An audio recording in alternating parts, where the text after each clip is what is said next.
చతుర్థ స్థానంలో సంచరిస్తున్న చంద్రుని యొక్క ప్రభావం వల్ల కుంభరాశి వారికి ఈరోజు చాలా బాగుంటుంది.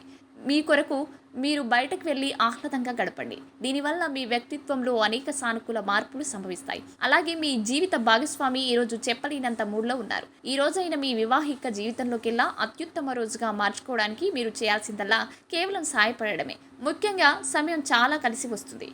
మీరేమని అనుకుంటున్నారో వాటిని చేయడానికి అద్భుతమైన రోజు. ఒకవేళ మీరు చదువు, ఉద్యోగము వల్ల ఇంటికి దూరంగా ఉండి ఉంటే అలాంటి వారి నుండి అలాంటి వారి నుండి సమయాన్ని, మీ ధనాన్ని వృధా చేస్తున్నామో తెలుసుకోండి. మీ కుటుంబం అంతటికీ లబ్ధినిచ్చే ప్రాజెక్టులను ఎంచుకోండి, వృద్ధిలోకి వస్తారు. అలాగే ఈరోజు మీ కలలు, వాస్తవాలు, ప్రేమ తాలూకు అద్భుతానందంలో పరస్పరంగా కలిసిపోతున్నాయా? ఇంకా ఈరోజు వ్యవస్థాపకులతో కలిసి వెంచర్లను మొదలు పెట్టండి. ఆరోగ్యం పరంగా ఈరోజు చాలా బాగుంటుంది. ఇక కుంభరాశి వారు ఈరోజు వచ్చే ఇబ్బందులను అధిగమించడానికి, అనుకూల పరిస్థితులు ఏర్పడడానికి సూర్యాష్టకాన్ని పారాయణం చేయండి. అలాగే సూర్యనారాయణ మూర్తి దేవాలయాన్ని దర్శించండి. మంచి విశేషమైన శుభ ఫలితాలను పొందుతారు. ఈ వీడియోని లైక్ చేయండి, షేర్ చేయండి. మరియు మీరు ఏవైనా సమస్యలతో బాధపడుతున్నట్లయితే వాటి పరిష్కారం కోసం మా గురువు గారి నెంబర్కి కాల్ చేసి మీ సమస్యలకు తగిన పరిష్కారం పొందండి. ఖచ్చితంగా మీ సమస్య పరిష్కారం అవుతుంది. ఇంకా మీరు అనుకున్నటువంటి అన్ని పనుల్లో అంతా మంచి జరగాలని కోరుకుంటూ సర్వే జన సుఖినో భవంతు.